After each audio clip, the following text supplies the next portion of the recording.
Oke, sekarang kita masuk ke dalam langkah berikutnya. Tadi di belakang layar saya sudah activate software ARPReach yang ada di dalam vSender ini, gitu kan. Selanjutnya adalah kita masuk ke dalam langkah create schedule task.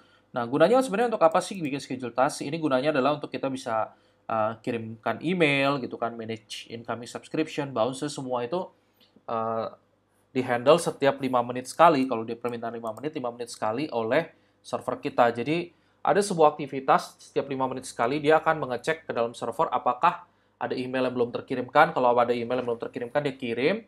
Kalau ada nggak yang subscribe, kalau ada yang subscribe belum dikirimin emailnya dia kirim. Dan juga kalau misalnya ada emailnya dikirimkan gagal, dia akan handle secara otomatis juga di dalam schedule task ini.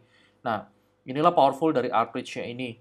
Oke, caranya gimana? Caranya adalah mengikuti langkah yang ini nih, PHP/path, ini maksudnya gimana sih? Saya akan jelasin dalam salah satu sampel aja yang saya sudah buat, ya. Oke, aduh, di mana ya tadi saya taruh? Oke, di sini. Nah, uh, tadi saya sudah ngetes gitu kan. Tadi saya sudah buat skripnya secara sebelum saya buat video ini.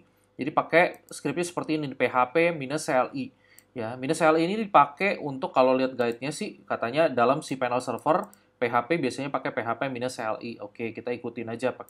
Ya, PHP minus CLI slash home, lokasi home-nya ada di mana nih? Lihatnya di sini nih. Ke si panel, lihat tuh home directory-nya ada di mana. Ya, tinggal kita ganti yang ini, lalu public HTML, lokasi aplikasinya di mana, slash APHP ini nggak usah dirubah. Yang perlu kita rubah biasanya cuma ini satu, dan ini juga public HTML. Atau nggak tempat instalasinya di mana. Ada beberapa yang taruhnya di project misalnya gitu kan. Ada gitu, kemarin saya lihat ada beberapa sampel. Jadi jangan sampai Anda punya cron job itu nanti error karena file a.php-nya nggak ketemu. Karena file a.php-nya itu nanti ada di folder utamanya dia nih. Kalau misalnya kita lihat file manager itu ada di sini nih, folder utama tempat kita taruh RP reach-nya. Jadi jangan sampai salah lokasinya ya. Nah, setelah itu belakangnya ingat di sini ada spasi, jangan sampai spasinya kelewat. Ya juga di sini ada spasi. Ikutin aja ini tulisannya CLI/auto lebih besar /dev/null lebih besar 2 lebih besar. Jujur aja saya juga nggak tahu gunanya untuk apa.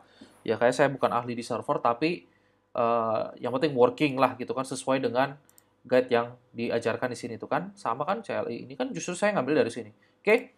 Lalu kita kalau mau set cron itu ke si panel, balik lagi kita ke cron job.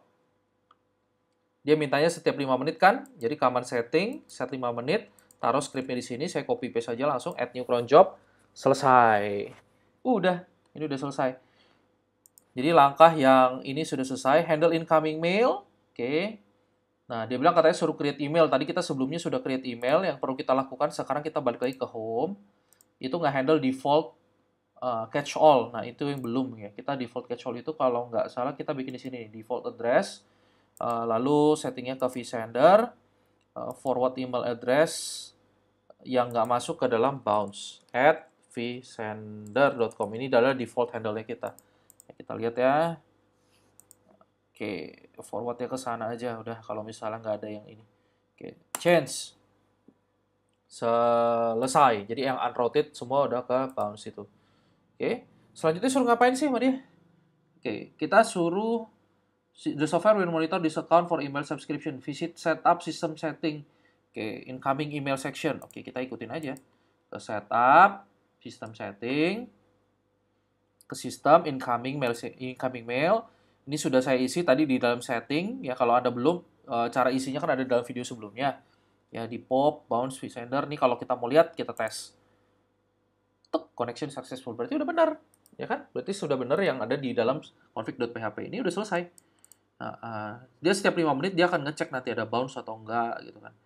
Test mode ini nggak penting, ini nggak penting. Nah, installation is complete, udah beres. Nah, kalau Anda mau ngetes juga sekalian, ya ada beberapa tambahan setting yang biasanya saya ganti, yaitu biasanya satu di general.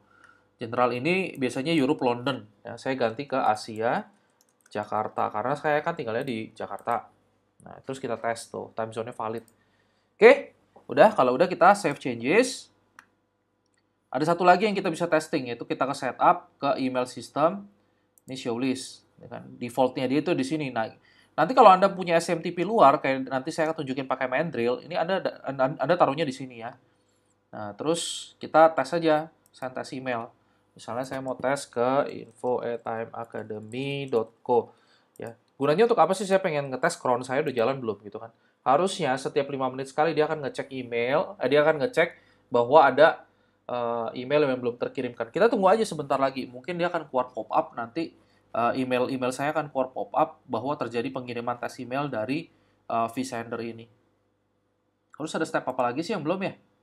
Test mode udah, handle udah. Berarti ya udah. Sekian aja untuk menginstall Aperture itu. Berikut settingan cron-nya. Cuma begini aja sih sebenarnya. Sisanya adalah kita tinggal bikin autoresponder nantinya. Pengertian autoresponder itu seperti apa nanti saya akan jelaskan ke dalam video berikutnya lagi gitu. Nah, satu lagi yang belum adalah bagaimana cara setting ke SMTP server kalau kita mau pakai SMTP server luar. Nah, alasannya kenapa sih kita mau pakai SMTP server luar? Karena satu, gitu kan. Kalau kita ngandalin, apalagi kalau ini pakai shared hosting, kita mengandalkan ini dikirimkan dari shared hosting kita, defaultnya di sini. Itu dia punya, biasanya shared hosting itu punya batasan. Itu pengiriman email setiap 1 jam, itu kurang lebih maksimal sekitar berapa email gitu. Saya lupa, masing-masing hosting agak berbeda-beda ya angkanya. Nah, jadi Anda perlu hati-hati gitu kan. Selain daripada nanti Anda disangka spam sama hosting Anda, email Anda juga bisa jadi nggak masuk ke dalam inbox dari usernya Anda gitu kan. Oleh karena itu Anda butuh SMTP luar untuk membantu Anda gitu nanti. Oke? Kita coba ya, lihat ya. Oh ini udah masuk nih. Ini tadi saya tes yang pertama, ini tes yang kedua nih. 438. Oh langsung masuk malah tuh. 438 kan? Push control. Udah, berarti udah beres. Ya kan? Kurang lebih seperti itu. Jadi, oke, sekian video dari saya untuk yang kali ini, untuk tambahan setting. Next videonya kita akan coba setting ke SMTP server ya. Oke, thank you.